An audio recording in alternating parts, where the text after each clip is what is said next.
Welcome to கல்பனாவின் kitchen. இன்றைக்கி நம்ம hotel ஸ்டைலில் ரொம்பவே சுவையான வெஜிடபிள் குருமா எப்படி பண்ணுறதுன்னு பார்க்கலாம். இந்த வெஜிடபிள் குருமாவை நம்ம 3 ஸ்டேஜாக பிரிச்சுக்கலாம். ஒன்று மசாலா ரெடி பண்ணுறது, இன்னொன்று காய்கறிகளை வேக வச்சு எடுத்துக்கிறது, தேர்டாக நம்ம எல்லாம் சேர்த்து குழம்பு தாளிக்கிறது. இப்போ முதல்ல மசாலா எப்படி ரெடி பண்ணுறதுன்னு பார்த்துக்கலாம். அதுக்கு ஸ்டவ்வில் ஒரு பேன் வச்சுக்கோங்க. பேன் சூடானதும் அதில் 2 டேபிள் ஸ்பூன் சோம்பு சேர்த்துக்கலாம்.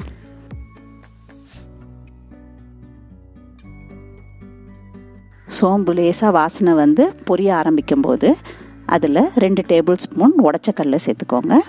கூடவே 10 முந்திரி, 1 டேபிள் ஸ்பூன் கசகசா, பூண்டு ஒரு 20 பல் மிதமான சூடில் வறுத்து எடுத்துக்கோங்க.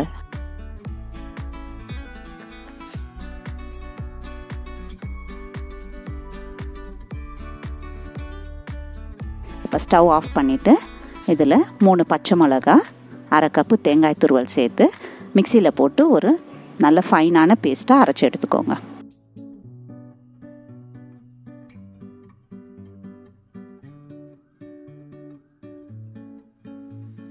அடுத்ததாக காய்கறி வேக வைக்கிறதுக்கு ஸ்டவ்வில் ஒரு கடாய் வச்சு அதில் 1 கப்பு தண்ணி சேர்த்துக்கோங்க. கூடவே 1 டேபிள் ஸ்பூன் உப்பு சேர்த்துக்கலாம். இது கூட இப்போ நம்ம வெட்டி வச்சுருக்க காய்கறிகளை ஒன்றா சேர்த்துடலாம். முதல்ல பச்சை பட்டாணி சேர்க்குறேன் நான் அன்றைக்கி. கொஞ்சம் காலிஃப்ளவர், கொஞ்சம் பொடியாக நறுக்கின பீன்ஸ், கேரட், உருளைக்கிழங்கு, இது எல்லாத்தையும் சேர்த்து 5 நிமிஷம் நல்லா வேக வச்சு எடுத்துக்கோங்க. 5 நிமிஷம் ஆயாச்சு. பாருங்கள், காய்கறிகள்லாம் ஹாஃப் பாயில் ஆகிடுச்சு. இந்த ஸ்டேஜில் ஸ்டவ் ஆஃப் பண்ணிவிட்டு காய்கறியிலேருந்து தண்ணியை வடிகட்டி எடுத்து வச்சுருங்க. அடுத்ததாக குருமா தாளிக்க ஸ்டவ்வில் ஒரு கடாய் வச்சுக்கோங்க. கடாய் சூடானதும் அதில் 1 குழிக்கரண்டி எண்ணெய் சேர்த்துக்கலாம்.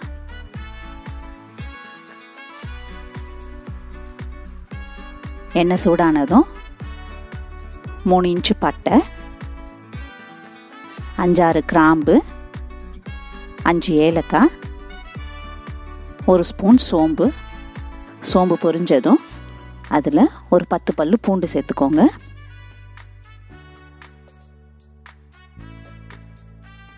பூண்டு லேசாக செவந்ததும் ஒரு பெரிய சைஸ் வெங்காயத்தை பொடியாக நறுக்கி வச்சுருக்கேன், அதையும் சேர்த்து நல்லா வதக்கிக்கலாம்.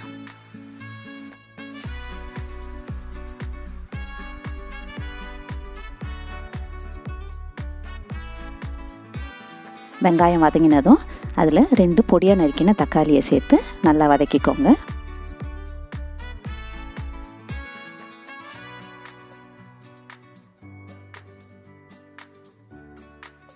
தக்காளி நல்லா வதங்கினதும் கூடவே 1/4 ஸ்பூன் மஞ்சள் தூள், 1 டேபிள் ஸ்பூன் வெறும் மிளகாய் தூள் சேர்த்துக்கோங்க.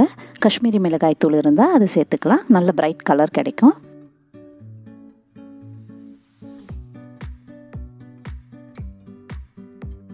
இது கூட 1 கப் அளவு தண்ணி சேர்த்து ஒரு 5 நிமிஷம் பச்சை வாசனை போகிற வரைக்கும் நல்லா கொதிக்க விடுங்க.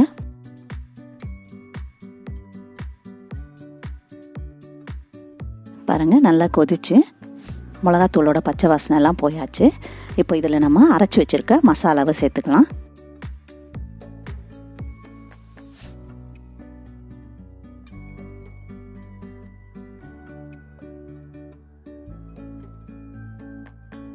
இது கூட தேவையான அளவு தண்ணி சேர்த்து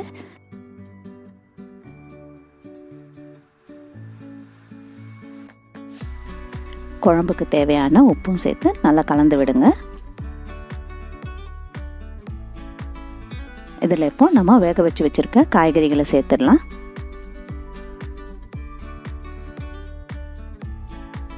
எல்லாத்தையும் ஒரு தடவை நல்லா கலந்து மூடி போட்டு 8லேருந்து 10 நிமிஷம் வேக வச்சிடலாம்.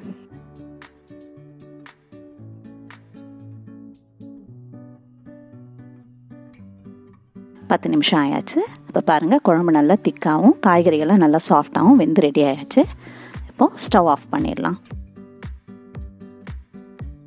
ரொம்பவே சுவையான மணமான வெஜிடபிள் குருமா தயார். இது நம்ம தோசை, பரோட்டா, பூரி, சப்பாத்தி இது கூடலாம் சேர்த்து சாப்பிடும்போது ரொம்பவே சுவையாக இருக்கும். ட்ரை பண்ணி பாருங்கள். இந்த வீடியோ பிடிச்சிருந்தா லைக் பண்ணுங்கள், ஷேர் பண்ணுங்கள். நம்ம சேனலை இது வரைக்கும் சப்ஸ்கிரைப் பண்ணாதவங்க சப்ஸ்கிரைப் பண்ணி கூடவே பெல் ஐக்கானையும் கிளிக் பண்ணிடுங்க. சிம்பிளாக சமைங்க, சுவையாக சாப்பிடுங்க.